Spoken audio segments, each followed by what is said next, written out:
बिस्मिल्लाहिर्रहमानिर्रहीम, अस्सलाम वालेकुम। खेलों की खबरों पर तबसरा और तज्जियों सजे स्कोर के एक और प्रोग्राम के साथ सैयद याह्या हुसैनी आपकी खिदमत में हाजिर है। पाकिस्तान क्रिकेट में बासलाहियत और बाहिम्मत खिलाड़ियों की कभी कमी नहीं रही। अलबत्ता इन बासलाहियत खिलाड़ियों को मुसलसल उम्दा परफॉर्मेंस के बावजूद नज़रअंदाज करना, उनके साथ नाइंसाफ़ी करना कोई नई बात नहीं रही है। ताहम ये मामला सिर्फ पाकिस्तान की कौमी क्रिकेट टीम के साथ ही नहीं देखा गया, बल्कि पाकिस्तान ख़वातीन क्रिकेट टीम में ये सिलसिला अब दराज होता जा रहा है। अगर ऐसा कहा जाए तो कहना हरगिज़ गलत ना होगा।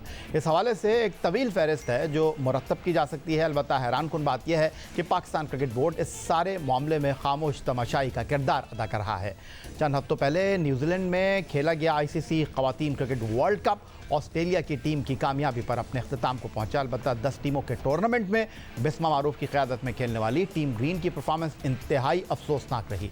बमुश्किल पाकिस्तान टीम बारिश से मुतासर मुकाबले में वेस्ट इंडीज़ को हराने में कामयाब रही, जबकि टूर्नामेंट में पाकिस्तान ख़वातीन टीम को बांग्लादेश के हाथों भी शिकस्त का सामना करना पड़ा। दाएं हाथ की फास्ट बॉलर माहम तारिक 24 साल की हैं और माहम तारिक पाकिस्तान ख़वातीन क्रिकेट में तेज़ तरीन फास्ट बॉलर्स में शुमार की जाती हैं। माहम तारिक ने पाकिस्तान के लिए 8 एक रोज़ा मैच और 3 T20 मैच खेले। 16 साल की उम्र में 2014 में बैनुल-अक़वामी डेब्यू करने वाली माहम तारिक को 2017 के बाद पाकिस्तान के लिए कोई मैच खेलने का मौका न मिल सका। वर्ल्ड कप से कबल माहम तारिक के सब्र का पैमाना लबरेज हुआ और उन्होंने अपने साथ होने वाली नाइंसाफ़ियों पर आवाज़ उठाते हुए कैंप में ही शिरकत से इनकार कर दिया।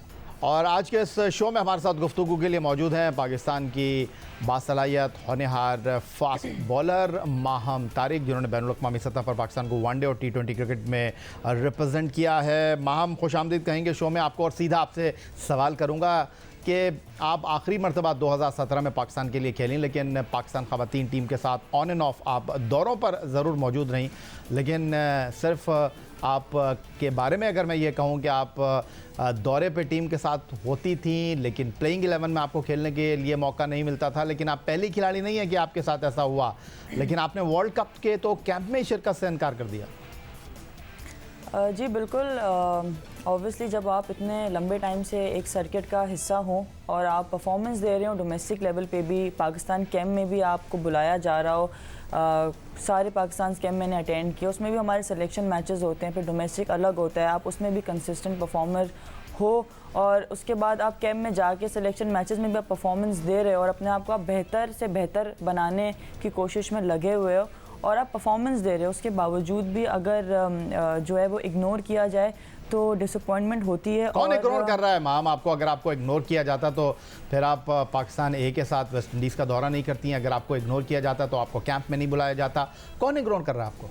देखें, ये बात तो मुझे खुद भी नहीं समझ में आती कि इग्नोर कौन कर रहा है और क्यों किया जा रहा है, क्योंकि बीइंग अ प्लेयर मेरा काम है परफॉर्मेंस देना और मैंने इन सालों में अपने आप को बेहतर बनाया है और स्टैट्स बोलते हैं और आई थिंक कि मेरी इस दफ़ा बस हो गई थी। और ऑब्वियसली कोई भी प्लेयर 5 साल का टाइम किसी भी प्लेयर के लिए कम नहीं होता। वो डोमेस्टिक खेल रहा है, आप उसको टूर्स पे लेके जा रहे हैं, लेकिन फिर भी समहाउ मैचेस नहीं मिल पा रहे और मेरी परफॉर्मेंस भी है, फिर भी उन सब प्लेयर्स को चांस मिल रहा है और सिर्फ मुझे नहीं मिला, तो मेरे लिए डिसअपॉइंटिंग था काफ़ी। और इस वजह से हीट ऑफ द मोमेंट में और डिसअपॉइंटेड हो के मैंने ये स्टेप लिया था और मैंने मना किया था कि मैं कैंप अटेंड नहीं करूँगी और क्योंकि मेंटली भी आई वाज अपसेट और मुझे डिसअपॉइंटमेंट भी बहुत थी, क्योंकि मुझे लगता था कि मैं डिज़र्व करती हूँ और मुझे पाकिस्तान की तरफ से चांस, एटलीस्ट चांस मिलना चाहिए ताकि मुझे पता चले कि मैं कहाँ स्टैंड कर रही हूँ। क्योंकि ऑब्वियसली एक प्लेयर मेहनत करता है, सिर्फ इसलिए नहीं करता कि वो कैंप्स अटेंड करे या वो टूर्स पे जाए और ऐसे ही वापस आ जाए। मैं अगर प्रैक्टिस करती हूँ, मेहनत करती हूँ, तो उसके पीछे एक ही रीज़न है कि मैं पाकिस्तान को रिप्रेजेंट करूँ और मैं परफॉर्मेंस दूँ और मैं खेलूँ। कोई शक नहीं है इसमें माहम, जो बात आप कर रही हैं डोमेस्टिक सतह पर मुसलसल मेहनत के साथ, अनथक जिद्दोजहद के साथ आप अपनी फॉर्म के ऊपर, फिटनेस के ऊपर काम कर रही हैं, टीम तक पहुंचती हैं, लेकिन आपको प्लेइंग 11 में खेलने की जगह नहीं मिलती और आदाद व शुमार, हालात व वाक़यात इस बात का जो है वो जायज़ा भी पेश कर रहे हैं। 2014 में आप डेब्यू करती हैं, 2017 में आखिरी मरतबा आपको पाकिस्तान से खेलने का मौका मिलता है, टीम के साथ आप रहती हैं, लेकिन आपको प्लेइंग 11 में शामिल नहीं किया जाता। और दूसरी तरफ अगर हम बात करें हैं डायना बेग की, आलिया रियाज की, अब आजकल इमर्जिंग इंटरनेशनल क्रिकेट काउंसिल की कैटेगरी में अवार्ड लेने वाली फातिमा सना की, तो पाकिस्तान की फास्ट बॉलिंग में ये वो बॉलर हैं जिनके बारे में हम ये कह सकते हैं कि जनाब पाकिस्तान की फास्ट बॉलिंग का इन्होंने बोझ उठाया हुआ है।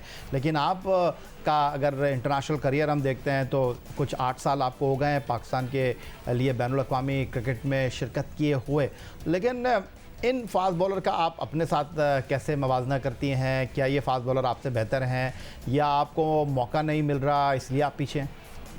देखिए, कंपैरिजन मैं किसी के साथ अपना नहीं करूँगी, क्योंकि हर कोई, अगर डियाना की बात की जाए, आलिया की जाए, फातिमा की जाए, वो लोग अपनी जगह पे अच्छे हैं, तभी वो टीम के साथ हैं और खेल रहे हैं। लेकिन सारी बात आ जाती है चांस देने पे। वो अच्छा इसलिए कर रहे हैं क्योंकि उन्हें चांस मिल रहा है, उनको बैक टू बैक चांसेस मिलते रहे हैं और उन्हें चांसेस मिल रहे हैं, तभी उन्होंने परफॉर्म भी किया और वो अभी टीम में खेल रहे हैं। मेन चीज़ होती है, एक प्लेयर को जो चाहिए होती है वो होता है कॉन्फिडेंस, वो देता है कोच और कैप्टन, इतनी सी बात है। और आई थिंक कि ये हर प्लेयर के लिए जाता है एक ही रूल कि अगर आप एक प्लेयर को कॉन्फिडेंस दे रहे हो और चांस दे रहे हैं और आपने वाकई उसको ग्रूम करना है और आपके वो प्लान में है कि उसने पाकिस्तान के लिए खेलना है, तो ऑब्वियसली आप उनको इसीलिए चांस दे रहे हैं क्योंकि वो आपके प्लान में है। 5 साल से मुझे एक भी इंटरनेशनल मैच नहीं मिला और मुझे कोई आज तक इसका वैलिड रीज़न नहीं मिला। कभी मेरी आईसाइट का इशू आ जाता है, कभी मेरी फिटनेस का इशू आ जाता है, तो मुझे सिलेक्शन क्राइटेरिया कुछ समझ में नहीं आता। और अगर मैं इतनी ही अनफिट हूँ तो मैं डोमेस्टिक में 50 ओवर ग्राउंड में कैसे खड़ी हूँ और मैं 10-10 ओवर के स्पेल्स कैसे करा रही हूँ। और पाकिस्तान गेम्स की भी हमारी परफॉर्मेंसेज होती हैं, जो सिलेक्शन मैचेस हमारे कराए जाते हैं उसमें भी मैं 10-10 ओवर के स्पेल कर रही होती हूँ, सबसे लंबी बॉलिंग कर रही होती हूँ, तो फिर मुझे कोई वैलिड रीज़न अभी तक मिला नहीं है। अच्छा, ये जो बात आप हमारे साथ शेयर कर रही हैं, सुना है कि आपने टीम से जब अपना नाम विड्रॉ किया वर्ल्ड कप के लिए, कराची में होने वाले कैंप में आपका नाम था, लेकिन आपने कहा कि नहीं बहुत हो चुका, अब मैं मज़ीद इस तरह नहीं खेलूँगी, मुझे कुछ जो है वो श्योरिटी चाहिए होगी। तो फिर सुना है कि आपने पाकिस्तान क्रिकेट बोर्ड को बाकायदा रब्ता किया, ईमेल लिखी, लेकिन आपको कोई जवाब नहीं मिला? नहीं, बिल्कुल मैंने through proper channel as a professional मैंने ईमेल की थी और उस ईमेल में मैंने किसी के अगेंस्ट कुछ ना लिखा था, ना किसी के बारे में बात की थी। उस ईमेल में मैंने अपने बारे में लिखा था और जो मुझे लगा मेरे साथ गलत हुआ है मैंने उसके बारे में बात की थी। और आई थिंक कि और मेरा वर्ल्ड कप की टीम में नाम नहीं था, मेरा वर्ल्ड कप के कैंप में नाम था। और ऐसे मैंने बहुत सारे कैंप्स पहले भी अटेंड किए हैं, लेकिन आपसे कोई बात ना करे या आपको एक कॉन्फिडेंस ना दे कि भाई अगर हम कैंप में बुला रहे हैं तो आप हमारे प्लान में हैं। एक बात होती है, आपसे मैनेजमेंट करती है या कोच करता है, तो आपको होता है इनर हार्ट कि हाँ मैं इनके प्लान में हूँ। तो मुझे ऐसा फील हुआ कि इस दफ़ा भी मैं जाऊँगी और बॉलिंग करके मैं वापस आ जाऊँगी, तो इसलिए मैंने डिसीजन लिया। और मैंने ये एक बहुत गलत चीज़ सर्कुलेट हो रही है मेरे बारे में कि मैंने क्रिकेट छोड़ दी है। उस ईमेल में मैंने ये कहीं नहीं लिखा कि मैंने क्रिकेट छोड़ दी है। मैं स्टिल प्रैक्टिस 3-3, 4-4 घंटे मैं कर रही हूँ क्योंकि मैं क्रिकेट अभी भी खेल रही हूँ और मैं अभी भी अवेलेबल हूँ। मेरा सारा फोकस है क्रिकेट खेलने पे। और मैंने जो ईमेल की थी उसका मुझे एज सच कोई रिस्पांस मिला नहीं है। मेरा काम था अपनी बात डिलीवर करना पीसीबी तक। अगर कोई किसी प्लेयर के लिए नहीं बोलेगा तो ऑब्वियसली प्लेयर खुद ही बोलेगा। बिल्कुल आपने ठीक कहा। और कई बार माहम तारिक के हवाले से हमने पाकिस्तान क्रिकेट बोर्ड के अरबाब इख्तियार से गुफ्तगू की और पाकिस्तान की ख़वातीन सिलेक्शन कमेटी के जो साबिक सरबराह हैं जलालुद्दीन साहब, जिन्होंने वनडे क्रिकेट में पाकिस्तान के लिए पहली हैट्रिक की, अब वो जनाब कुछ दिन पहले हमारे शो में आए थे और उन्होंने माहम तारिक के हवाले से क्या कहा वो आपको दिखाता हूँ। जलालुद्दीन साहब, आप भी ख़वातीन क्रिकेट के साथ माजी में मुंसलिक रहे हैं, सिलेक्शन के मामला देखते रहे हैं और आपने तो यहाँ तक कह दिया था पाकिस्तान क्रिकेट बोर्ड में होते हुए कि कुछ खिलाड़ी जो हैं वो पीछे हटने के लिए तैयार नहीं हैं, इसीलिए पाकिस्तान ख़वातीन क्रिकेट जो है वो चंद लोगों तक महदूद होकर रह गई है। अब ये माहम तारिक के केस को आप किस तरह देख रहे हैं? अच्छा सवाल आपने किया और इसमें थोड़ा सा मुझे आप बोलने दें तो मैं आपको सारी पिक्चर सही से बता सकता हूँ। जब मैं सेलेक्टर था तो उस वक्त भी माहम तारिक का इशू आया था और हमने इसको श्रीलंका के लिए सिलेक्ट किया था। जो मैं समझ सका हूँ कि उस वक्त भी और शायद अब भी हो, मुझे नहीं पता, मगर वो जो 4-5 सीनियर्स प्लेयर थी वो अपनी मोनोपोली चाहती थी और जिसको चाहती थी बग़ैर किसी वजह के ड्रॉप करना चाहती थी और वो जिसको चाहती थी खिलाना उसको खिलाना चाहती थी। उसमें काफ़ी मैं रेजिस्टेंस करता रहा, अपने साथ उन्होंने कोच को भी मिलाया हुआ था और इस वजह से वो मेरे भी ख़िलाफ़ होती रही। महाम तारिक का इशू ये था कि बिस्मा मारूफ पर्सनली उनके साथ ये नहीं पता चल सके क्या वजह थी, ना वो कभी एक्सप्लेन किया उन्होंने, वो इनके खिलाफ थी टोटली। और वजह कभी आपसे बात हुई उनकी कि उन्होंने कहा कि नहीं मुझे नहीं चाहिए स्क्वाड में? बिल्कुल, मैंने जब उसको सिलेक्शन करा था श्रीलंका के लिए तो वो टोटली नहीं लेना चाहती थी। अल्टीमेटली इंटरवीन किया उस वक्त के चेयरमैन जो थे अपना सेठी साहब, उन्होंने उसको फिर इंक्लूड किया। मगर जब हमने इसको सेलेक्ट कर लिया तो बिस्मा मारूफ ने उस मीटिंग से जाते जाते ये कहा मुझसे कि मैं आपने इसको सिलेक्ट तो कर दिया मगर मैं इसको खिलाऊंगी नहीं। और ये चीज़ मैंने अपनी पोस्ट सिलेक्शन रिपोर्ट में बोर्ड को भी बताई कि इस तरह का एटीट्यूड अगर है तो ये वीमेंस क्रिकेट टीम चल नहीं सकती। ये रिपोर्ट आज भी वहाँ मौजूद होनी चाहिए। मैंने जमा ऑफिशियली उसको कराई थी। मैं हर दफ़ा सिलेक्शन के बाद पोस्ट सिलेक्शन रिपोर्ट एक जमा कराता था बोर्ड को। और चंद लड़कियों को जो कि थी अच्छी उनको मैंने सेलेक्ट किया। मुझ पर चार्ज लगने लगा जी आप कराची की लड़कियाँ सेलेक्ट करती हैं। मैं तो चला गया मगर आज तक वही लड़कियाँ टीम में मौजूद है। तो जनाब आपने देखा जलालुद्दीन साहब ने बिल्कुल लगी लिपटी रखे बगैर इस बात का खुलासा किया कि जनाब माहम तारिक के साथ मसाइल हैं और उनको दीवार से लगाने की कोशिश की जा रही है। और अब जबकि पानी सर से गुज़र चुका है तो माहम तारिक जो हैं उन्होंने भी जनाब अब ये फ़ैसला कर लिया है कि अब वो चुप नहीं बैठेंगी। तो अब व्हाट नेक्स्ट क्या है माम? जिस तरह आपने इस बात का तो खुलासा कर दिया कि जो आपके हवाले से गलत बातें फैलाई जा रही हैं कि जी आप वर्ल्ड कप के कैंप में नहीं गई, इसका मतलब कि अब आपने क्रिकेट छोड़ दिया। आपने कहा ऐसी कोई बात नहीं है, आप कैंप के लिए दस्तयाब हैं, लेकिन आपको अच्छे तरीके से मुनासिब तरीके से अगर बात करके टीम में रखा जाता है तो वेल एंड गुड। तो अब ये बात किस तरह आगे हल होगी? देखिए, बीइंग अ प्लेयर मैं शुरू से पॉजिटिव रही हूँ। शायद यही एक रीज़न है कि मैं अभी तक सर्वाइव कर रही हूँ और मैं क्रिकेट खेल रही हूँ। 5 साल से मैंने कोई इंटरनेशनल मैच नहीं खेला, फिर भी मैं अपनी मेहनत करती रही और आगे भी मैं इसी चीज़ को कंटिन्यू रखूँगी। और मेरा काम है अपने आप को बेहतर करना और परफॉर्म करना। लेकिन आई थिंक कि एक प्लेयर की भी सेल्फ रिस्पेक्ट होती है। और अगर मैंने ईमेल की है तो मुझे था कि एटलीस्ट कोई बात करेगा मैनेजमेंट में से या कोई भी कि रीज़न क्या है। लेकिन इन रिटर्न इस तरह का कुछ हुआ नहीं। But still my hopes are high और इंशाल्लाह अल्लाह बेहतर करेगा। तो अब व्हाट नेक्स्ट क्या है माम? अब कौन सा कैंप है, कौन सा डोमेस्टिक टूर्नामेंट है? क्योंकि पाकिस्तान क्रिकेट बोर्ड ने ऐलान किया है कि ख़वातीन टीम श्रीलंका के साथ वाइट बॉल सीरीज़ में एक्शन में होगी। जी बिल्कुल, श्रीलंका को हम लोग होस्ट कर रहे हैं और डोमेस्टिक सितंबर में है। तो होपफुली मेरा पूरा फोकस उसी पे है कि मुझे जब भी चांस मिला तो मैं अपना 100% दूं और अच्छा करूं। Thank you very much. Maham Tariq हमारे साथ मौजूद थी, पाकिस्तान की बासलाहियत होनहार फास्ट बॉलर जिन्होंने पाकिस्तान के लिए वनडे और T20 क्रिकेट खेली है। और उनका कहना यह है कि हिम्मत उन्होंने हारी नहीं है और वो लड़ती रही हैं, लड़ती रहेंगी और अपने आप को मनवाने के लिए जो उन्होंने काम किया है उस पर वो कारबंद रहेंगी। तो माहम तारिक की गुफ्तगू आपने सुनी। पाकिस्तान का कौमी खेल हॉकी गुज़श्ता चंद दिनों में ख़ासा जनाब तवज्जो का मरकज़ रहा और बुनियादी वजह बनी पाकिस्तान हॉकी टीम की सिलेक्शन के मामलात। और पाकिस्तान हॉकी टीम की सिलेक्शन कमेटी के सरबरा ओलंपियन मंजूर जूनियर का कहना था कि जो टीम मुंतखब की गई है उसमें फ़ेडरेशन की इंतज़ामिया जो है वो मुदाखलत कर रही है। उसके बाद पाकिस्तान हॉकी फेडरेशन की सिलेक्शन कमेटी के रुकन ओलंपियन अयाज़ महमूद साहब ने भी कुछ ऐसी ही बात की। लेकिन पाकिस्तान हॉकी टीम के कोच एक्मैन सर्टिफाइड कुछ दिन पहले हमारे शो में आए और उन्होंने कहा कि ये तमाम क़यास आराइयाँ हैं और सब एक पेज के ऊपर हैं। Selection committee, Pakistan hockey federation की इंतज़ामिया और वो ख़ुद और वो तमाम चीज़ों को एक लीडर की हैसियत से लीड कर रहे हैं। पाकिस्तान हॉकी टीम यूरोप के दौरे में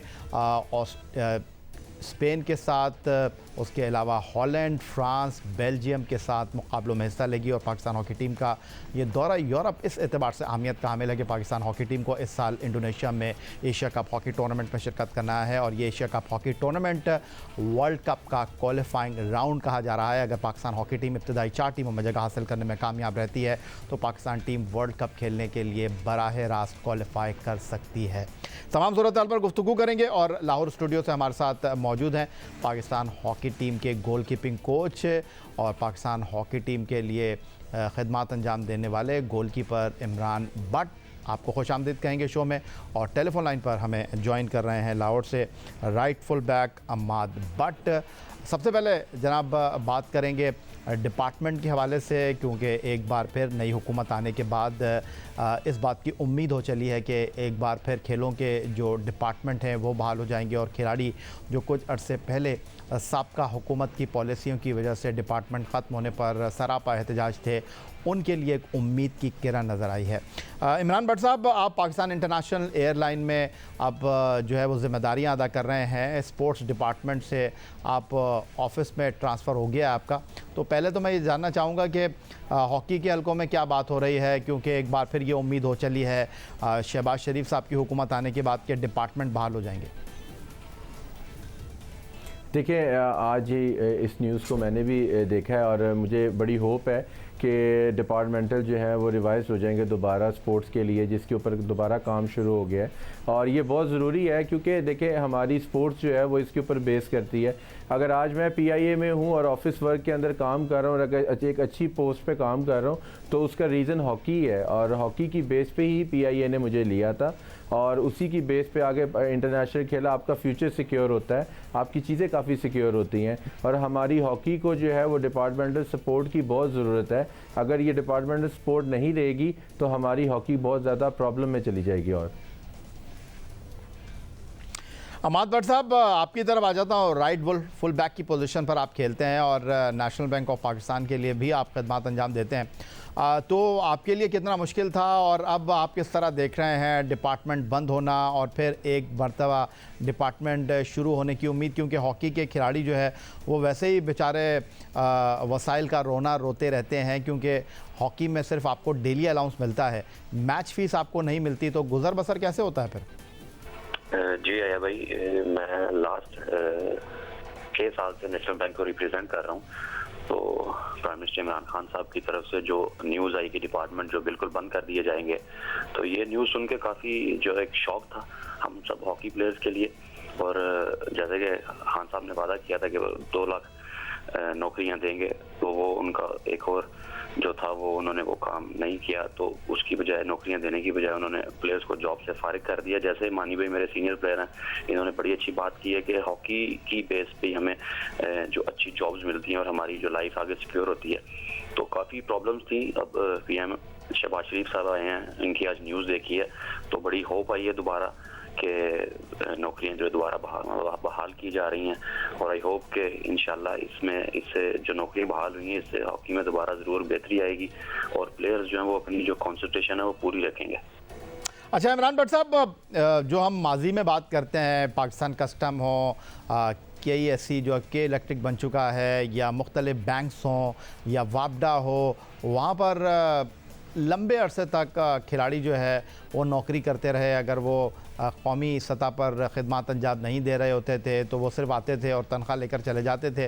लेकिन आपके लिए कितना मुश्किल था जब डिपार्टमेंट बंद हुए और आपको कहा गया कि जी आप ड्यूटी पर आकर काम करें, अल्लामा इकबाल इंटरनेशनल एयरपोर्ट पर आकर खिदमत अंजाम दें, वरना फिर आपकी नौकरी ख़त्म हो जाएगी। और आपने जनाब वही किया, अल्लामा इकबाल इंटरनेशनल एयरपोर्ट पर आपने जो है वो ऑफिस ज्वाइन करने को मुनासिब समझा। देखिए या भाई, एक स्पोर्ट्समैन के लिए एक फील्ड से दूसरी फील्ड में जाना डेफिनेटली मुश्किल होता है और कोई आसान टास्क नहीं होता, क्योंकि इन द पास्ट जो चलता आया है उसमें यही चलता आया है कि आप नेशनल ड्यूटी के साथ बिज़ी हो जाते थे या अपनी डिपार्टमेंटल टीम के साथ बिज़ी हो जाते थे। लेकिन जब प्राइम मिनिस्टर ऑफ पाकिस्तान जो हमारे पीछे रहे हैं इमरान खान साहब, उन्होंने जब ये एक लेटर निकाले तो उसके बाद जो हम सब अपने डिपार्टमेंटल में शिफ्ट हुए हैं, लेकिन एज ए नेशनल रिप्रेजेंटर पाकिस्तान को रिप्रेजेंट किया हुआ था, लोग जानते हैं, जिसकी वजह से डिपार्टमेंट में भी गए हैं, उन्होंने रिस्पेक्ट दी है, इज़्ज़त दी है और एज ए नेशनल हीरो की तरह ही हम लोगों को डील किया है और उस पर सपोर्ट किया। और आस्ता आस्ता इन द फ्यूचर आपको ये भी एक्सपीरियंस लेना पड़ता है, क्योंकि आप देखें इन द पास्ट अगर आप देखें तो शहबाज सीनियर जो है वो बहुत बड़ी पोस्ट पे हैं, मंजूर भाई जो हैं वो स्टेशन मैनेजर रिटायर हुए हैं, नासिर अली, मैं ये वो PIA के नाम गिना रहा हूँ कि जो एक स्टेशन मैनेजर रहे हैं और एक अच्छी पोस्टों पे गए हैं और जस्ट बिकॉज ऑफ हॉकी गए हैं। तो यही क्राइटेरिया चलता आ रहा था। जब एकदम सिस्टम डिस्टर्ब हुआ है तो एकदम यंग प्लेयर्स भी जब एकदम ड्यूटी पे गए हैं तो उनके लिए मुश्किल टास्क था। लेकिन मैं अपनी एयरलाइन को इसका क्रेडिट ये देता हूँ कि एज ए नेशनल हीरो उन्होंने हम सबको ट्रीट किया और एक बहुत अच्छी रिस्पेक्ट दी थी। तो अहमद भट्ट साहब, कैसी तैयारी है यूरोप के दौरे के लिए? और यूरोप के दौरे को बड़ा इम्पोर्टेंट कहा जा रहा है क्योंकि Asia cup hockey tournament Pakistan team Indonesia में इस साल खेलेगी। आपसे मैं ये जानना चाहूँगा कि हॉकी खिलाड़ी क्या करें, क्योंकि आपको मैच फीस तो मिलती नहीं है क्रिकेट के खिलाड़ियों की तरह लाखों रुपए, आपको तो बमुश्किल डेली अलाउंस मिलता है और वो भी इतना नहीं होता कि आप गैर मुल्की दौरे पर बहुत अच्छी शॉपिंग कर सकें। तो क्या सोच रहे हैं आगे? ये भाई, इसी भी आपको बताना चाहता हूँ कि पाकिस्तान हॉकी फेडरेशन ने जब भी प्लेयर्स की जॉब के बारे में सुना गया कि उनको जॉब से फारिग कर दिया गया, तो पाकिस्तान हॉकी फेडरेशन ने उनके सेंट्रल कॉन्ट्रैक्ट जो है वो लगा दिए गए थे और प्लेयर्स को इसी वजह से थोड़ी सी जो थी मुश्किलात वो कम पेश आई हैं। और अभी तक जो हमारे जो डेली अलाउंसेस हैं वो भी सुनने में आ रहा है कि वो ज़्यादा बढ़ गए हैं, पहले से ज़्यादा हो गए हैं। तैयारी अल्हम्दुलिल्लाह बहुत पहले से ठीक है क्योंकि हमारे नए कोच हैं सिगफ्रिड एकमैन और ऑस्ट्रेलियन ट्रेनर है डैनियल बैरी, उन्होंने फिटनेस पे बहुत ज़्यादा वर्क किया है। तो इंशाल्लाह ये एशिया कप से पहले एशिया कप में टॉप 4 में इंशाल्लाह हमने फिनिश करके वर्ल्ड कप के लिए क्वालिफाई करना है। और इंशाल्लाह ये यूरोप टूर जो ये बड़ा अहम साबित होगा एशिया कप से पहले, और जो है वो लोगों को, जो लोग हॉकी को देखते हैं, जो हॉकी को वापस देखना चाहते हैं, इंशाल्लाह उनको ज़रूर एक अच्छा एक सेट मिलेगा। चलें, बहुत शुक्रिया आपका अहमद भट्ट साहब यूरोप के दौरे के लिए। आपके लिए नए ख्वाहिशात। लेकिन हमारे साथ लाहौर स्टूडियो से पाकिस्तान हॉकी टीम के गोल कीपिंग कोच इमरान भट्ट साहब ज़रूर मौजूद रहेंगे। इमरान भट्ट साहब, यूरोप के दौरे की थोड़ी सी बात कर लेता हूँ। पाकिस्तान हॉकी फेडरेशन ने माली वसाइल की वजह से अपने स्टाफ को कट डाउन किया है, खिलाड़ियों की तादाद को कम किया है। क्या ये बात ठीक है कि आप भी यूरोप के दौरे के हवाले से ख़ासे पुरुमीद थे कि आप वहाँ पर जाते, सीखते, खिलाड़ियों को सिखाते, और विदाउट गोल कीपिंग कोच आप समझते हैं कि ये इतना आसान और इतना मुश्किल होगा? क्योंकि इत्तलात ये है कि जो बॉब गैर मुल्की कोच थे जो आपको ट्रेनिंग कराने के लिए आए थे, वो यूरोप में पाकिस्तान टीम को ज्वाइन करेंगे।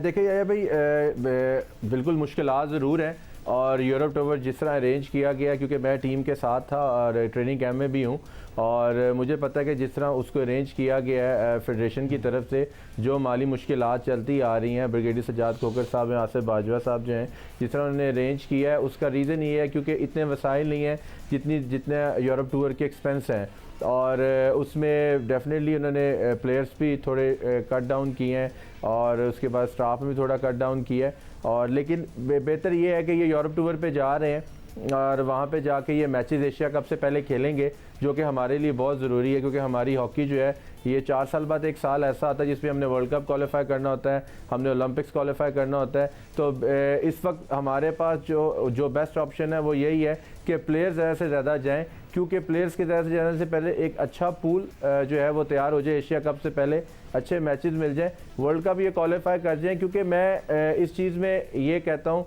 कि याया भाई के काम जो है वो ज़रूरी है, और आपके काम करने से जो है टीम को फ़ायदा हो जाए, किसी गोलकीपर को फ़ायदा हो जाए। अगर पास्ट की मिसाल की तरह अगर यही चीज़ सामने रख के जी अगर मैं टूर पे जाऊंगा तो मैं कोचिंग करूंगा, तो वो चीज़ अगर हम लोग नहीं बदलेंगे आके, हाँ जहाँ पे फेडरेशन को ज़रूरत फील होगी, क्योंकि वहाँ पे फॉरनर कोच जो बॉब है उसने ज्वाइन करना है टीम को, और जहाँ पे वो नहीं अवेलेबल होगा, जहाँ पे ज़रूरत होगी टीम की गोलकीपर कोच की, तो डेफिनेटली फेडरेशन वहाँ पे ज़रूर भेजेगी।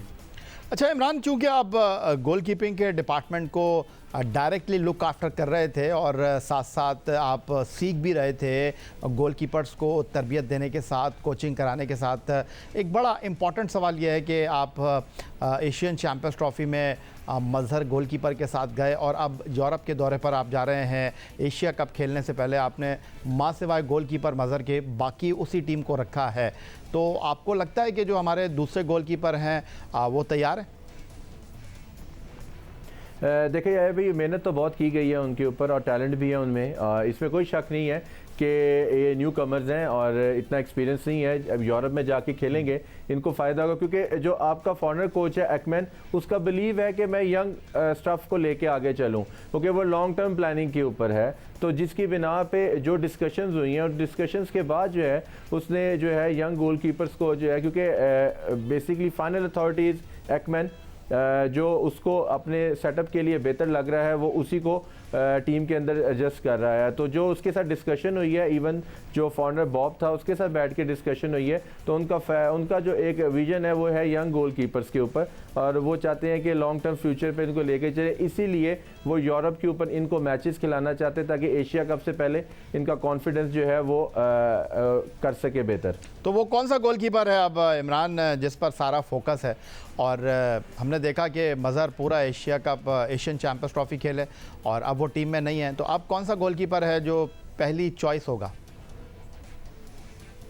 देखिए इस वक्त तो उसकी नज़र में तो तीनों गोलकीपर जो हैं वो एक तरह के बराबर हैं, क्योंकि इस वक्त जो है अकमल है, वकार है और अब्दुल्ला है, तीनों यंग गोलकीपर्स हैं। और अब्दुल्ला और वकार जो है वो जूनियर वर्ल्ड कप खेल के आए हुए हैं, और अकमल जो है वो भी जूनियर खेला हुआ है। और ये तीनों गोलकीपर एनर्जेटिक है, यंग है, और अब इस तीन में से उसने दो, क्योंकि तीन नाम उसके पास हैं, और उसने दो गोलकीपर्स को जो है इस यूरोप टूर पे कॉन्फिडेंस के लिए लेके जाना है, लेकिन तीसरा जो है वो इस चीज़ का हिस्सा होगा और वो इस तरह कंटिन्यू चलेगा। लेकिन वो फाइनल अथॉरिटी उसके पास है, वो मेरे ख्याल से अनाउंस करेगा एक आधे दिन के अंदर कि कौन से दो गोलकीपर्स वो यूरोप टूर पे। इमरान, आप तो गोलकीपर को बराह रास्त देख रहे थे ना, तो वो कौन सा गोलकीपर है आपके ख्याल में जिस पर ज़्यादा फोकस होगा?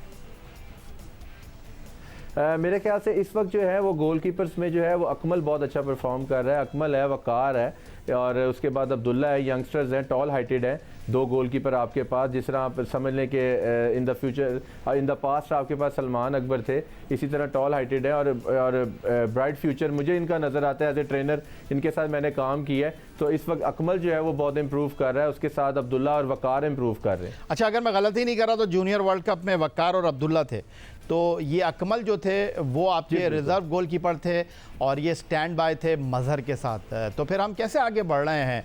एक तरफ हम, आपने जिस तरह कहा कि एक्मन जो है वो नए खिलाड़ियों पर निगाह रखना चाहता है, लेकिन बाकी तो टीम वही है, बाकी तो वही खिलाड़ी हैं, उमर भुट्टा, अली शान, वही पुराने खिलाड़ी हैं जिनके साथ ये टीम बन रही है। आप अगर आपके जो डीप डिफेंडर हैं वो अगर डॉच खा जाएँ तो बेचारा गोलकीपर क्या करेगा? देखिए ये तो मैं आपकी बात को एग्री करता हूँ कि अगर डिफेंडर बीट होंगे तो गोलकीपर्स के क्या कर सकता है, क्योंकि गोलकीपर को जो है वो डिफेंडर्स की सपोर्ट चाहिए। तो इसके ऊपर ख़ास तौर पे काम किया गया, क्योंकि हमारे गोलकीपर्स जो हैं वो कम्युनिकेशन के ऊपर लैक कर रहे थे। जो कम्युनिकेशन गोलकीपर की एज ए कोचिंग है, एज ए कोच गोलकीपर को ट्रेन किया गया है इस कैंप के अंदर कि वो अपनी डिफेंस को कोच कर सके, अपनी फॉरवर्ड लाइन को, हाफ लाइन को कोच कर सके, मैसेज अच्छा डिलीवर कर सके, ताकि एक टीम ऑर्गेनाइज होकर खेल सके, जिससे गोलकीपर के ऊपर प्रेशर कम हो। और दूसरी बात, आपने सीनियर प्लेयर्स की बात की, उमर भुट्टा, अली शान की बात की। देखिए इस वक्त हमारे लिए मेन एशिया कप है और सीनियर जूनियर का कॉम्बिनेशन रखना हमारे लिए ज़रूरी है, क्योंकि वर्ल्ड कप क्वालिफाई करते हैं, पहली 4 में आना तो हमने वर्ल्ड कप क्वालिफाई करना है। तो जब हम वर्ल्ड कप क्वालिफाई करेंगे तो फिर हमारे पास टाइम है और उस टाइम को यूटिलाइज करते हुए हम और एक्सपेरिमेंट कर सकते हैं, क्योंकि ये यूरोप टूर ही है आपके पास और इसके बाद आपने स्ट्रेट अवे एशिया कप के लिए जाना है, तो सीनियर का कॉम्बिनेशन साथ रखना ज़रूरी था। चलो इमरान, खेल पर तो बड़ी बात हो गई आपसे, और कोविड के दिनों में आपने अपनी मदद आपके तहत लोगों के घरों तक राशन पहुंचाया, अपनी मदद आपके तहत आपने लोगों की मदद की, अपनी मदद आपके तहत आपने अपने हॉकी के सामान को फ़रोख्त किया और मिलने वाले पैसों से लोगों की मदद की। तो ये बताइए कि ये चैरिटी का जो सफ़र है ये जारी रखा हुआ है या ये कोविड के साथ ही ख़त्म हो गया?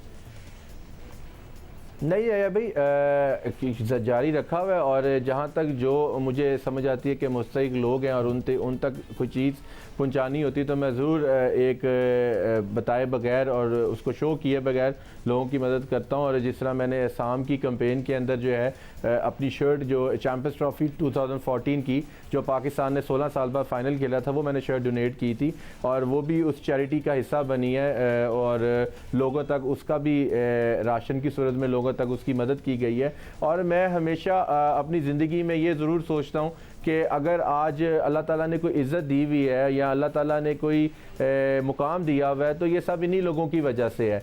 तो अगर हम कर सकते हैं तो हमें ज़रूर करना चाहिए। इमरान भट्ट साहब, हमारे आपके लिए नेक ख्वाहिशात हैं और आपका बहुत शुक्रिया कि आप लाहौर स्टूडियो आए, आपने हमें ज्वाइन किया पाकिस्तान हॉकी टीम के दौरा यूरोप और डिपार्टमेंट खेलों के हवाले से हमसे गुफ्तगू की। पाकिस्तान फुटबॉल की कुछ बात करते हैं जिसमें तवील अरसे तक मुंतखब अशफाक हुसैन ग्रुप और फीफा की नॉर्मलाइजेशन कमेटी के दरमियान तनाज़ा जारी रहा। गुज़िश्ता साल मार्च में पाकिस्तान फुटबॉल फेडरेशन के हेड क्वार्टर फीफा हाउस में इंतखाबात के ज़रिए मुंतखब अशफाक हुसैन ग्रुप ने फीफा की नॉर्मलाइजेशन कमेटी को हटाकर तमाम इख्तियारात अपने कंट्रोल में कर लिए थे, जिसके बाद 7 अप्रैल को फुटबॉल की आलमी गवर्निंग बॉडी फीफा ने बैरूनी मुदाखलत की वजह से पाकिस्तान की रुकनियत मुअत्तल कर दी थी, जिसके बाद तकरीबन 1.5 साल से पाकिस्तान फुटबॉल फेडरेशन और नॉर्मलाइजेशन कमेटी के दरमियान तनाज़ा जारी था। लेकिन साबका हुकूमत में मौजूद साबिक़ वफाकी वज़ीर बराए बैनुस्सूबाई राब्ता डॉक्टर फहमीदा मिर्ज़ा ने इस मामले पर ख़ास तवज्जो दी और 9 मार्च को डॉक्टर फहमीदा मिर्ज़ा ने फीफा और एशियन फुटबॉल कन्फेडरेशन के नुमाइंदगान और नॉर्मलाइजेशन कमेटी के मेंबरान से वर्चुअल मुलाकात की। फीफा के नुमाइंदगान ने मुस्तक़बिल में पाकिस्तान स्पोर्ट्स बोर्ड के साथ पाकिस्तान में फ़ुटबॉल के फ़रोग़ की यकीन दहानी करवाई। फीफा के नुमाइंदगान की पाकिस्तान फुटबॉल फेडरेशन पर से पाबंदी हटाने की भी यकीन दहानी कराई गई, जिसके बाद अशफाक हुसैन ग्रुप ने फुटबॉल हेडक्वार्टर नॉर्मलाइजेशन कमेटी के सुपुर्द कर दिया। पाकिस्तान फुटबॉल के मामलात पर गुफ्तगू करने के लिए स्टूडियो में आज हमने पाकिस्तान जूनियर फुटबॉल टीम के साबिक कोच नासिर इस्माइल के साथ मदू किया है पाकिस्तान के साबिक बैनुल अक़वामी फ़ुटबॉलर औरंगज़ेब शामिर को। लेकिन पहले कुछ बात कर लेते हैं पाकिस्तान फ़ुटबॉल टीम की आलमी दर्जाबंदी के हवाले से, जो कि इस वक्त इंतहाई मायूस कुन है। पाकिस्तान टीम ने फ़ीफ़ा की नॉर्मलाइजेशन कमेटी और अशफाक हुसैन ग्रुप के दरमियान होने वाले तनाज़े की वजह से कोई भी बैनुल अक़वामी मैच नहीं खेला। पाकिस्तान फ़ीफ़ा की आलमी दर्जाबंदी के 211 मुल्कों में 197वें नंबर पर मौजूद है। आली रैंकिंग में भारत हत्ता के बांग्लादेश और अफ़गानिस्तान भी पाकिस्तान से बेहतर पोजीशन पर बराजमान है। फीफा रैंकिंग में भारत का 106, अफ़गानिस्तान का 150वां और बांग्लादेश का 188वां नंबर है, जो पाकिस्तान की फ़ुटबॉल की ज़बूहाली का मुँह बोलता सबूत है। जी औरंगज़ेब शामिर साहब, बड़ा आप खुलकर गुफ्तगू करते हैं, तो अब कुछ उम्मीद है फ़ुटबॉल के मामलात में ऊँट किसी करवट बैठता हुआ आपको दिखाई दे रहा है, या हम यूं ही बात करते रहेंगे, आप यूं ही तनकीद करते रहेंगे? सबसे पहले तो याया हुसैनी साहब, आपका बहुत बहुत शुक्रिया कि आपने मुझे अपने शो में इनवाइट किया, और आप हमेशा इनवाइट करते रहते हैं। फ़ुटबॉल के इनपुट के हवाले से हमें याद करते रहते हैं। ये सबसे पहले तो ये बताता चलूँ कि नॉर्मलाइजेशन कमेटी ने चार्ज तो संभाल दिया, लेकिन अकाउंट्स अभी तक उनके सुपुर्द नहीं किए गए, जिसकी वजह से फीफा ने इस चीज़ को मशरूत किया कि जब तक अकाउंट शिफ्ट नहीं होंगे, एनसी के मेंबर को नहीं मिलेंगे, तो बैंड नहीं उठाया जाएगा। तो हमारे लोग जो इस केस को परसू कर रहे हैं, जो बैकडोर चैनल पे, जो फ्रंट पे तो नहीं आना चाहते, जो माजी में फेडरेशन के नुमाइंदगान रह चुके हैं, अफसोस के साथ आज भी फुटबॉल के खैरख्वाह नहीं है, जिन्होंने खतीर रकम सैलरी के मद में इन्होंने रिसीव किया है 5 साल से, और आज भी रुकावट बने हुए हैं, दूसरों के बच्चों के मुस्तकबिल पर रहम नहीं कर रहे हैं, जिसका रिजल्ट पूरा आपके सामने आपने खुद का फीफा रैंकिंग में पाकिस्तान जो है आलमी दर्जाबंदी में 197 पर है। तो उन्हें कोई रहम नहीं आ रहा है, ना पाकिस्तान के फुटबॉल पे रहम आ रहा है, ना पाकिस्तान फुटबॉल फेडरेशन पे रहम आ रहा है। इन्हें सिर्फ अपने फाइनेंशियल गेन और वेस्टेड इंटरेस्ट नज़र आ रहे हैं, तो इन्हें रहम करना चाहिए। तो मैं उम्मीद करता हूँ और इनसे रिक्वेस्ट करता हूँ आपके शो के इस तवज्जुह से कि इस केस को परसू नहीं करेंगे, और लाहौर हाई कोर्ट जो है अकाउंट जो है PFF के जो है एनसी के मेंबरान के हवाले कर देगा। और एनसी के मेंबरान से मैं सिर्फ यही रिक्वेस्ट करूंगा कि आप बराए मेहरबानी आपका जो मैंडेट है, अपने मैंडेट के मुताबिक आप जो है रोड मैप दे दें, और सबसे पहले रोड मैप इलेक्शन प्रोसेस में जाने से पहले भी आप कुछ प्रोग्राम, कुछ एक्टिविटीज़ करवाते चले, क्योंकि मुझे नहीं लगता तकरीबन इस प्रोसेस को भी 6 महीने लगेंगे। कम से कम आप प्रीमियर लीग का इनेकाद ही कर लें, ताकि जो महकमा जाती टीमें बंद हैं वो दोबारा शुरू हो जाए। नासिर इस्माइल साहब, बड़ी गहरी निगाह है आपकी, और डोमेस्टिक सतह पर भी आप क़ासिम मुतारिक दिखाई दे रहे हैं, लेकिन यहाँ तो पाकिस्तान में आम इंतखाबात की हर कोई बात कर रहा है, लेकिन फ़िलहाल होंगे या नहीं होंगे ये एक बड़ा सवाल है। लेकिन पाकिस्तान फ़ुटबॉल में तो ये नारा काफ़ी दिनों से बुलंद हुआ है, और अब जबकि नॉर्मलाइजेशन कमेटी के सुपुर्द कर दिए गए हैं मामला, लेकिन औरंगज़ेब शामिर साहब इस तमाम सूरत हाल से ज़्यादा खुश दिखाई नहीं दे रहे। तो आपको लगता है कि पाकिस्तान फ़ुटबॉल में शफ़ाफ़ और अच्छे इंतखाबात होने के बाद एक अच्छी जो बॉडी है वो सामने आ सकेगी? बिस्मिल्लाहिर्रहमानिर्रहीम। थैंक यू वेरी मच याया भाई for inviting me. Aurangzeb Shamir ने जो बात की, मैं उनको खुले अल्फाजों में कह देता हूँ, क्योंकि मैं बिल्कुल खुले अल्फाजों में बात करने वाला आदमी हूँ, और इसमें कभी भी मैं हेजिटेट नहीं करता कि हमारी ये रिस्पॉन्सिबिलिटी है बीइंग अ नेशनल कोच, और एज ए फुटबॉलर और एज ए फुटबॉल वर्कर कि हम अपने आवाम को सही मैसेज दें और उन लोगों को आइडेंटिफाई करें कि जो इसके पीछे हैं। देखें, इस वक्त दो लोग हैं कि जो पाकिस्तान के फ़ुटबॉल के साथ तबाही का बाइस बने हुए हैं। उसमें एक शराफत बुखारी है और दूसरे कर्नल फरासत, जिन्होंने अभी पाकिस्तान के फ़ुटबॉल के लिए जब ये हमारे फीफा ने जब हमें वोटिंग भी मिली कि बैन हम लिफ्ट कर देंगे अकाउंट, तो ये दोबारा चले गए कोर्ट के अंदर और कोर्ट में जाने के बाद इन्होंने दोबारा एप्लीकेशन लगाई कि ये अकाउंट्स हमारे हैं। तो खुदारा मेरी इन तमाम अनासिर से, मैं अशफाक शाह साहब से, जो कि एक बहुत अच्छी पर्सनैलिटी के आदमी है और उन्होंने अपने आप को इससे आइसोलेट रखा हुआ है। मुझे पता है कि ये दो लोग आजकल फ्रंट के ऊपर हैं और उन्होंने बिल्कुल कहा है कि जी मेरा इससे कोई वास्ता नहीं है और इनके पीछे एक बैरूनी हाथ है जो इसको फंडिंग कर रहा है। एक 15 लाख 20 लाख रुपए का वकील कराना और इस केस को परसू करना, ना ये कर्नल फरासत साहब के इख्तियार में है, ना ये शराफत बुखारी के इख्तियार में है। ये कोई थर्ड पार्टी है जो इनको फंडिंग कर रही है और फंडिंग करने के बाद वो भी इंशाल्लाह मुझे जब उसका पक्का प्रूफ मेरे पास आ जाएगा, मैं अपनी आवाम को, अपने कौम को, फुटबॉलर्स को बताऊंगा कि वो इनके पीछे कौन से हाथ हैं जो इनको इतनी फंडिंग करके फुटबॉल की तबाही का बाइस बने हुए हैं और फुटबॉल के फेडरेशन के नॉमिनेशन कमेटी को चार्ज नहीं लेने दे रहे, क्योंकि फीफा स्ट्रिक्ट होती है अपने डिसीजन पे। उन्होंने कहा ठीक है हम बैन लिफ्ट कर देंगे। तमाम जो ममालिक थे उन्होंने पाकिस्तान को सपोर्ट भी की कि जी ठीक है हम आपको वोट दे देंगे, पाकिस्तान पे फ़ौरन बैन लिफ्ट करें। लेकिन because of the condition football house मिल चुका, अकाउंट्स जब तक नहीं आएंगे, क्योंकि लाजमी बात है, आपको पता है पैसे का जब मामला आता है तो वहाँ पे फीफा बहुत ज़्यादा स्ट्रिक्ट हो जाती है। तो जेन्युइन अकाउंट्स में पैसा आने के लिए उस अकाउंट्स का वापस होना जरूरी है, कि उस अकाउंट में भी ऑलरेडी 16-17 करोड़ रुपए पड़े। औरंगजेब शामिर साहब, मैं ना ही समझूँ ना, फिर ये रोना गाना तो चलता रहेगा और फुटबॉल के जो मामलात हैं वो जूं के तू हैं और हम बात करते रहेंगे, आप नाराज़ होते रहेंगे और ये रोना गाना यूं ही चलता रहेगा। देखिए, अगर कंपेयर करते हैं हालात को एक साल पहले के हालात में, साबका जो फेडरेशन में जो लोग जो दरार पैदा कर रहे थे, जिनकी वजह से फीफा ने हमें बैन किया, उनको बराह रास्त वफाकी हुकूमत की पुष्टपनाही हासिल थी।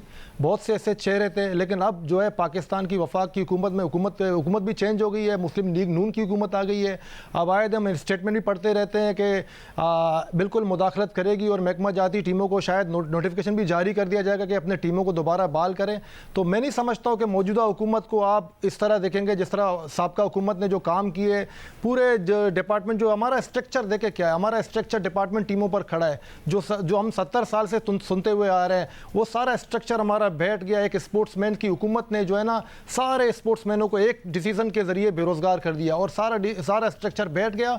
और इसके अलावा उन्हीं के काबीना के मेंबरान ने जो है ना बिल्कुल पुष्पनाई की इंजीनियर इशफाक हुसैन शाह की, जिन्होंने जाके PFF के हेडक्वार्टर पे धावा बोला और सस्पेंशन का सामना करना पड़ा और पूरा फुटबॉल का सिस्टम ही सारा बैठ गया। तो अब मैं उम्मीद करता हूँ कि वफाकी हुकूमत जो मुस्लिम लीग नून की है तो वो बराह रास्त मुदाखलत करेगी और उसको जो है उन फैसलों को डिसकंटिन्यू करेगी और अहकाम जारी करवाएगी। और इन्फ्लुएंस किसी किस्म का जो बिगविग है जो इन्फ्लुएंस कर रहा है, जैसे नासिर इस्माइल ने कहा पसे पुर्द बातें कर रहे हैं, जैसे हम सुनते रहते हैं मुख्तलिफ हुकूमतों के फॉरेन फंडिंग होता है, ये होता है। अगर कोई बैरूनी हाथ है तो उसको भी आप डिस्क्लोज करें। मैं नहीं समझता हूँ कि बैरूनी हाथ है, ये हमारे अपने लोग हैं, लेकिन सिर्फ अपने जो करतूतों को छुपाने के लिए बैरूनी हाथ या इस तरह के जो है हथकंडे इस्तेमाल करते हैं, लेकिन इनके अपने फाइनेंशियल अज़ाइम है।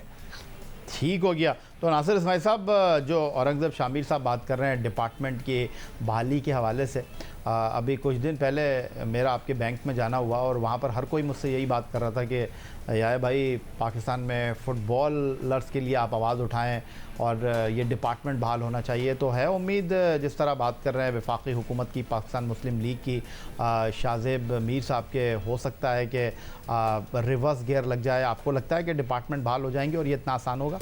बिल्कुल रिवर्स गियर लगना चाहिए और पाकिस्तान के फुटबॉलर्स का मुस्तकबिल जो है वो डिपार्टमेंट से मुंसलिक है।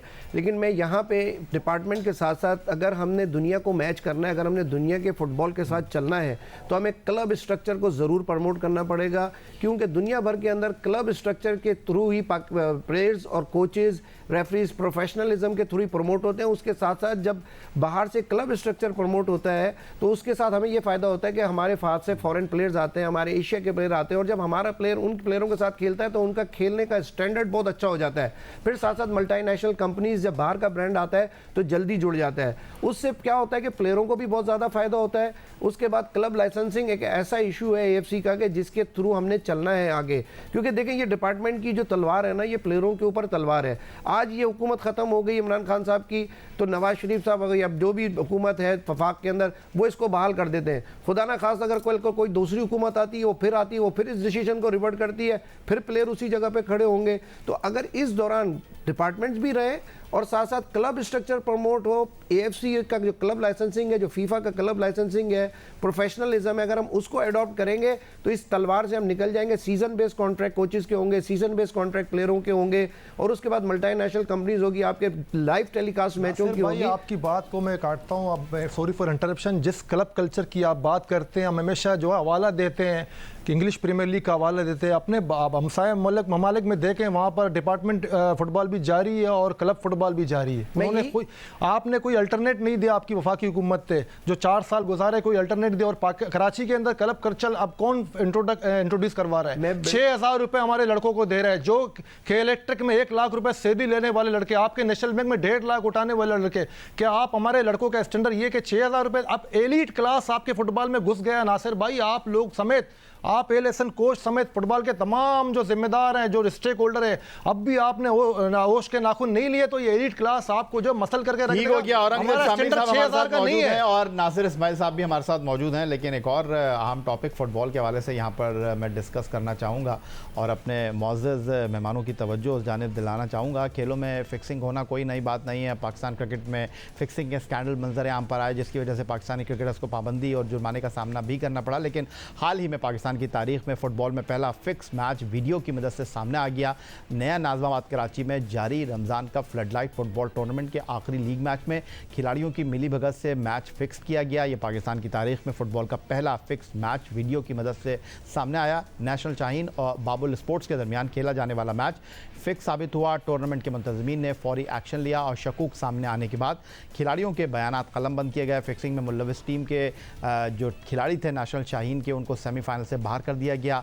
बाबुल स्पोर्ट्स पहले ही टूर्नामेंट से बाहर थी। मैच फिक्सिंग में दोनों टीमों के खिलाड़ी मुलविस थे। मैच में शरीक बाबुल स्पोर्ट्स क्लब ने भी अपने खिलाड़ियों के खिलाफ एक्शन लेते हुए खिलाड़ियों पर 4 माह की पाबंदी आयद कर दी है। तो इस टूर्नामेंट को ऑर्गेनाइज नासिर इस्माइल साहब आप कर रहे थे, कहानी क्या है?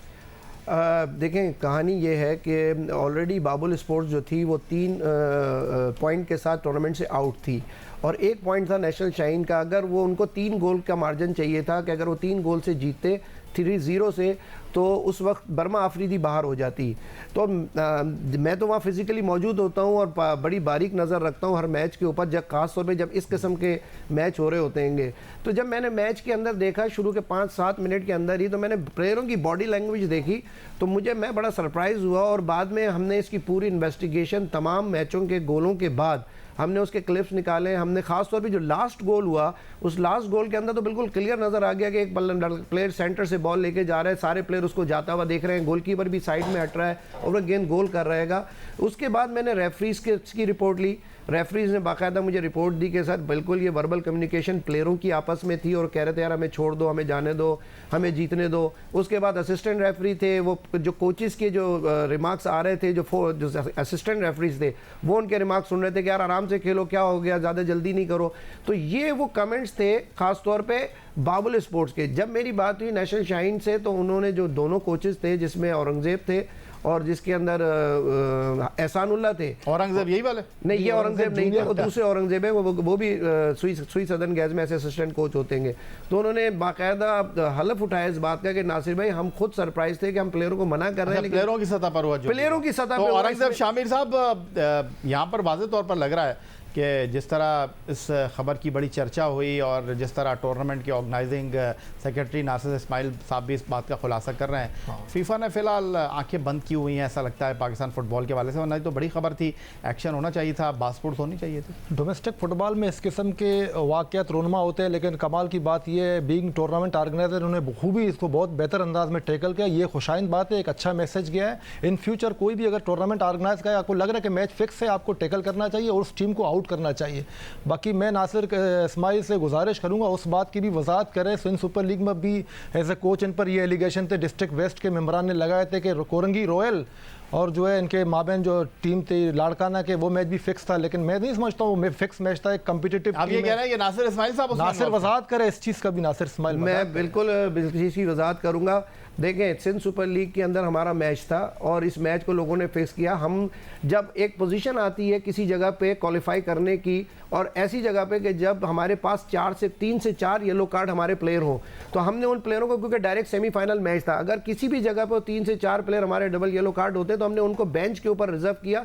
हम क्वालिफाई कर रहे थे ड्रॉ की सूरत में भी, तो हमने उस मैच को सेफ खेला, डिफेंसिव मोड में खेला, बहुत अटैकिंग और मोड आप में नहीं ये खेला। इल्जाम लगा कि आपने अपने इंपॉर्टेंट प्लेयर को बाहर ये निकाला। इल्जाम नहीं, मैंने बिठाया, मैंने इसीलिए बिठाया क्योंकि मेरे 4 प्लेयर आप तो टेक्निकली बता रहे हैं, लेकिन जी। आप पर ये इल्जाम लगा कि आपने इल्जाम देखे ना, बात ये कि ना मैंने किसी का कलम रोका था, ना वो मैच के अंदर लाइव टेलीकास्ट थी, ना मैंने टेक्निकल कमेटी को वो मना किया था, ना मैंने वहां पे कोई ऐसी एडमिनिस्ट्रेशन को। औरंगजेब शामिर साहब, आप तो फुटबॉल को समझते हैं, खेलते हैं, तो मुतमईन हो गए होंगे, क्योंकि 2 रेड कार्ड का मतलब होता है कि आप, फिर 2 येलो कार्ड का मतलब होता है कि आप नहीं खेल सकते बड़ा मैच। तो ये तो फिर सही फैसला किया नासिर इस्माइल ने एज ए कोच सही फैसला किया है। कुछ ऐसे मैचेस सामने आते हैं जबकि आपकी पोजीशन वाजे हो जाती है, तो आपको जरूरी नहीं है आपका प्लेयर येलो कार्ड पे खेल ले, आप उस की प्लेयर को डाल दे, रेस्ट ले ले। अगर वो प्लेयर डबल येलो, हमारे लिए कोई इतना बड़ा मैटर नहीं था। एज ए कोच उन्होंने सही फैसला किया। ठीक है, बहुत शुक्रिया आपका औरंगजेब शामिर साहब, क्लीन चिट दे दिया इन्होंने जनाब नासिर इस्माइल साहब को।